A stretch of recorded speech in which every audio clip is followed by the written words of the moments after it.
மறைந்த மக்கள் திலகம் எம்ஜிஆரின் இவ்வளவு பெரிய வளர்ச்சிக்கும் பெயருக்கும் புகழுக்கும் அவரது அண்ணன் எம்ஜி சக்கரபாணியும் ஒரு சிறு காரணம் எனலாம். காரணம், எம்ஜி சக்கரபாணி உயிரோடு இருந்தவரை தனது தம்பி எம்ஜிஆரின் நிழலாக ஒரு உயிராக வலம் வந்தார். எம்ஜிஆரின் அனைத்து நல்லது கெட்டதுகளையும் உடனிருந்து கவனித்துக் கொண்ட எம்ஜி சக்கரபாணி தனது தம்பி எம்ஜிஆரை போல ஒரு நடிகராகவும் திரைத்துறையில் வலம் வந்தார். ஒரு நாடக நடிகராக இருந்த எம்ஜி சக்கரபாணி 1936ஆம் ஆண்டு இரு சகோதரர்கள் என்ற திரைப்படத்தின் மூலம் ஒரு நடிகராக அறிமுகமானவர். பின் அலிபாபாவும் 40 திருடர்களும், நாடோடி மன்னன், மன்னாதி மன்னன் என தமிழ் சினிமாவில் 50க்கும் குறைவான திரைப்படங்களில் நடித்திருந்தார். தனது தம்பி எம்ஜிஆரை வைத்த அரச கட்டளை என்ற திரைப்படத்தை இயக்கி நடித்திருந்த எம்ஜி சக்கரபாணி மீனாட்சி என்பவரை திருமணம் செய்து கொண்டார். அவருக்கு மொத்தம் 10 பிள்ளைகள் என்று சொல்லப்பட்டது. தனது அண்ணன் எம்ஜி சக்கரபாணி மீது எம்ஜிஆர் அளவு கடந்த அன்பு வைத்திருந்தார். 1986ஆம் ஆண்டு தனது 75 வயதில் எம்ஜி சக்கரபாணி இந்த மண்ணுலகை விட்டு மறைந்து போக அடுத்த ஆண்டே 1987ஆம் ஆண்டு மக்கள் திலகம் எம்ஜிஆரும் இந்த மண்ணுலகை விட்டு காலமானார். மறைந்த மக்கள் திலகம் எம்ஜிஆருக்கு எத்தனையோ கோடிக்கணக்கான ரசிகர்கள் இருந்த போதும் பழம்பெரும் நடிகர் தேங்காய் சீனிவாசன் எம்ஜிஆர் மீது அளவு கடந்த அன்பு வைத்திருந்தார். என்னதான் நடிகர் தேங்காய் சீனிவாசன் பல திரைப்படங்களில் நடித்திருந்தாலும் கடைசி காலகட்டத்தில் சில திரைப்படங்களை தயாரித்ததன் மூலம் பொருளாதார அளவில் மிகப்பெரிய சிக்கலில் சிக்கி தவித்தார். பொருளாதார சிக்கலில் அவர் இருந்த போதே மஞ்சள் காமாலை நோயும் அவரை தாக்கியது.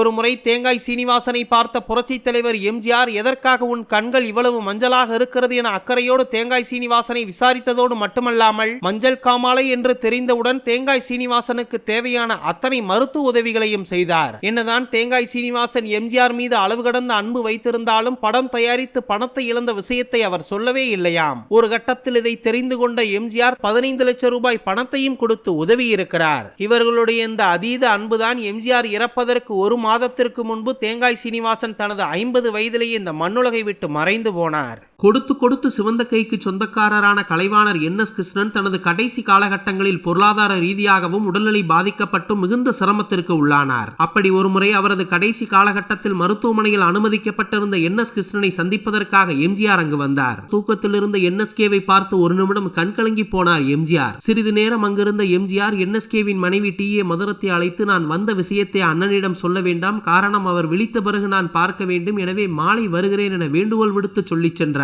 இது நடந்த சில மணி நேரங்களில் தூக்கத்திலிருந்து எழுந்த NS கிருஷ்ணன் தனது மனைவி TA மதுரத்தை அருகில் அழைத்து, இங்கு எம்ஜிஆர் வந்தாரா என கேட்டார். எப்படி இவருக்கு தெரியும் என TA மதுரமும் குழம்பி போக, உடனே NS கிருஷ்ணன், எனது தலையணையின் அடியில் 2000 ரூபாய் பணம் இருக்கிறது. இப்போது நான் இருக்கும் இந்த நிலைமையில் எம்ஜிஆரை தவிர எனக்கு யாரும் 2000 ரூபாய் கொடுத்து உதவ முடியாது என சோகமான முகத்துடன் NSK சொன்னவுடன் அவரின் பதிலை கேட்டு ஒரு நிமிடம் கண்கலங்கி போனார் TA மதுரம். எம்ஜிஆர் சொன்னபடியே அன்று மாலையே மீண்டும் NSKவை சந்தித்து நலம் விசாரித்தார்.